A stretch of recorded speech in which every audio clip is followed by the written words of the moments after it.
அதிமுகல இருந்து வெளியே வரல, என்டிஏ கூட்டணியில இருந்து அதிமுக வெளியே போயிருக்கு. இதுதான் உண்மை, இதுதான் யதார்த்தம். அதனால இப்போ அதனால வலுவிடைஞ்சிட்டாங்கன்னு எல்லாம் சொல்ல முடியாது. தமிழகத்துல அவங்க சில காரணங்களுக்காக அவங்க வெளியே போனாங்க. அந்த காரணங்களும் அவங்களுக்கு முழுமையாக சந்தோஷத்தை கொடுத்திருக்கான்னு சொன்னா அது கண்டிப்பா கிடையாது. அவங்க வெளியே போனதுக்கு காரணமே பாஜக கூட இருந்தா சிறுபான்மையினர் வாக்குகள் நமக்கு கிடைக்காது அப்படின்ற ஒரு மனப்பான்மையோட வெளியே போனாங்க. அண்ட் இன்னொன்னு அவங்களுடைய எதிர்பார்ப்பு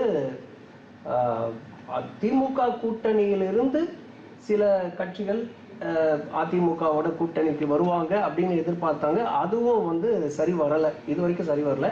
அண்ட் இப்ப அண்ணன் சொன்ன மாதிரி இந்திய அளவில் பார்க்கும் பொழுது தமிழகத்துல மாத்திரம்தான் அந்த I.N. கூட்டணியில ஒரு வலிமையான கூட்டணி தமிழ்நாடுல மட்டும்தான் இருக்கு.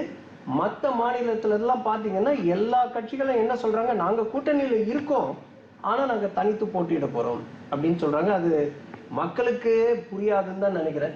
எங்க மாதிரி ஆளுங்களுக்கு யாருக்கும் புரியல. கண்டிப்பா நம்மளை சார்ந்தவர்களுக்கும் மக்களுக்கும் அது கண்டிப்பா புரியாது. அந்த நிலை 2 நாளா மாறி இருக்கிறது. வில்சன் சார் எப்படி பாக்குறீங்க ஒட்டுமொத்த இந்தியாவில? ஆனா ஒண்ணே நீங்க தமிழ்நாடு பத்தி கேட்டீங்க. இப்போ பாரத பிரதமர் எப்பவுமே சொல்லுவாரு, ஏ சமேக அச்சி சமேக, இந்த தருணம் தான் நல்ல தருணம் அப்படின்னு.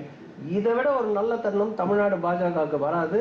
கண்டிப்பாக திரு அண்ணாமலையோட தலைமையில ஒரு மாபெரும் வெற்றி கூட்டணியை அமைச்சு அது கண்டிப்பாக களத்துல இறங்கும்.